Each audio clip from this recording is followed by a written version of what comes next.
Assalamualaikum warahmatullahi wabarakatuh. Jadi dalam pembelajaran bahasa Indonesia ini Anda bisa melihat halaman buku yang sudah Anda download mulai halaman 1 sampai 8. Jadi dalam buku ini kita akan mempelajari tentang laporan membaca buku.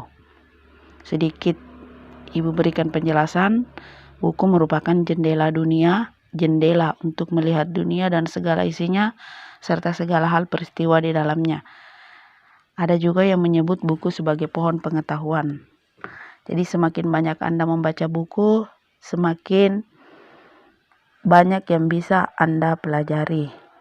Dalam buku banyak gambaran dan sumber kehidupan. Ingin sukses di masa datang dalam bidang apapun, bacalah buku. Jadi dalam pembelajaran bahasa Indonesia tentang laporan membaca buku ini, Anda akan Ustazah berikan tugas utama, yaitu pembelajaran literasi laporan membaca buku. Jadi bisa Anda buka juga pada halaman 3 yang sudah kamu download itu, bagaimana cara menulis laporan membaca buku. Ada 10 langkah, Anda bisa baca sendiri. Jadi di dalam laporan membaca buku ini ada pada halaman 5 satu yang harus kamu isi, kontrak membaca. Jadi silahkan Anda tulis nama Anda, kelas, kontrak membaca yang kamu lakukan, saya, nama lengkap kamu, setuju membaca buku yang berjudul,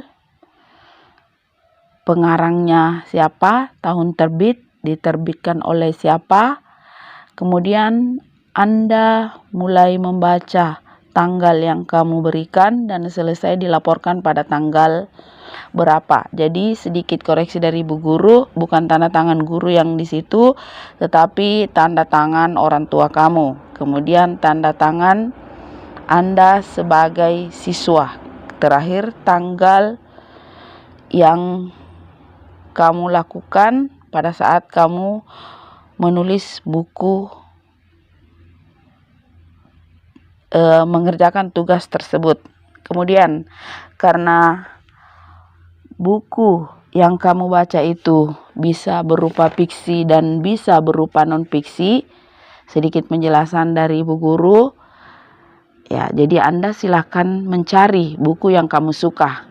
Sebagaimana 10 hal atau langkah yang dilakukan sebelum menulis sebuah laporan baca buku.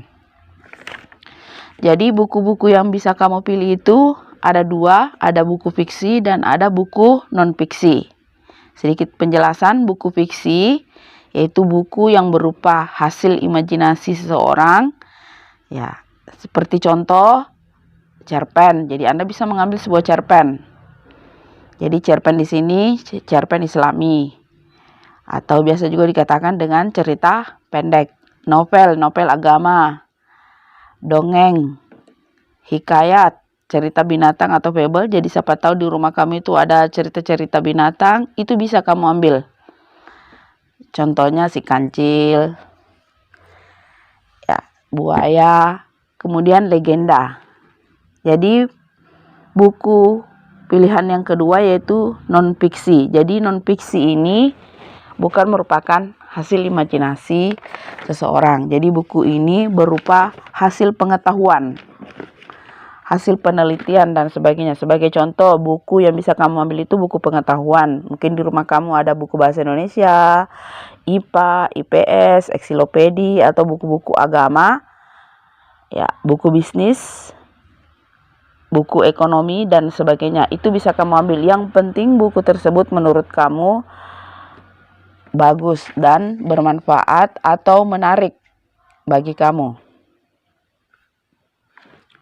Jadi ada 2 format umum di sini.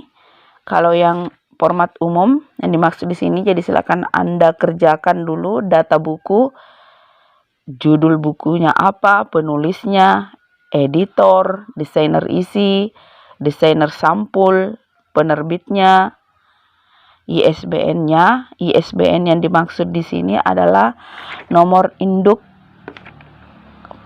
atau nomor unik buku tersebut, tahun terbit buku tersebut. Gambar sampul bisa kamu berikan sedikit gambar sampul buku yang kamu ambil itu bagaimana. Kalau dia berupa cerita binatang, ya setidaknya kamu berikan gambaran tentang kamu katakan gambar sampul itu bercerita tentang binatang. Kemudian jumlah halaman dari halaman 1 sampai halaman terakhir. Kemudian ukuran buku. Ukuran buku ini biasanya berupa ukuran tulisan buku tersebut. Kemudian format yang ketiga, format khusus laporan buku fiksi. Jadi kalau buku yang kamu ambil, Ibu katakan tadi buku berupa buku fiksi, berarti Anda mulai menulis tanggal baca kamu mengambil buku tersebut kapan, kemudian latar dan alur buku tersebut, kamu berikan gambaran di mana cerita tersebut, kapan cerita terjadi, apa yang terjadi di awal, di tengah, atau di akhir. Jadi latar itu kan ada 3, ada latar waktu, tempat, dan suasana. Jadi kamu bisa memberikan gambaran alurnya bagaimana.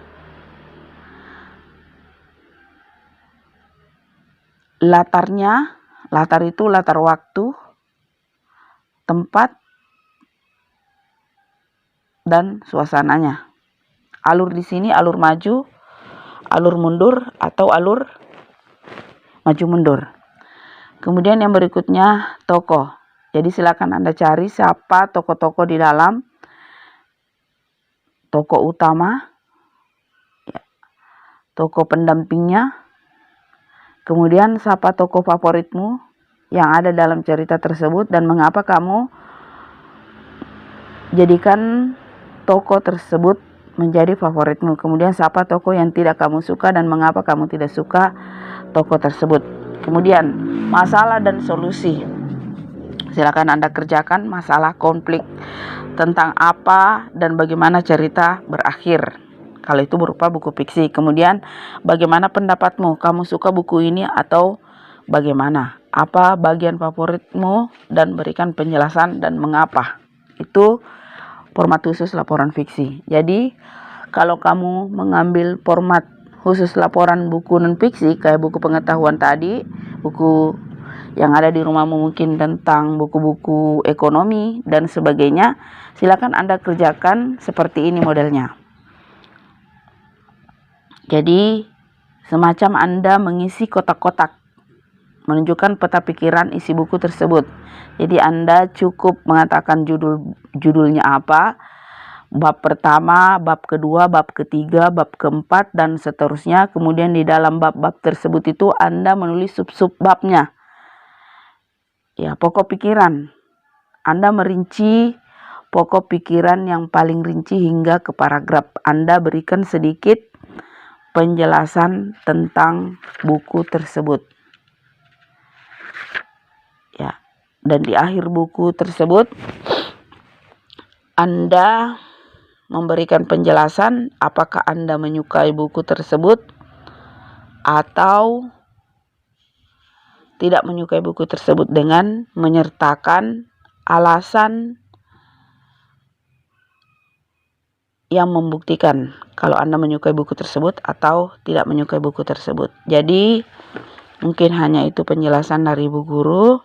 Jadi silakan Anda isi format tersebut. Kemudian setelah Anda selesai, silakan Anda kirim di WA pribadi Ustazah. Kalau ada hal-hal yang tidak kamu mengerti, silakan Anda japri.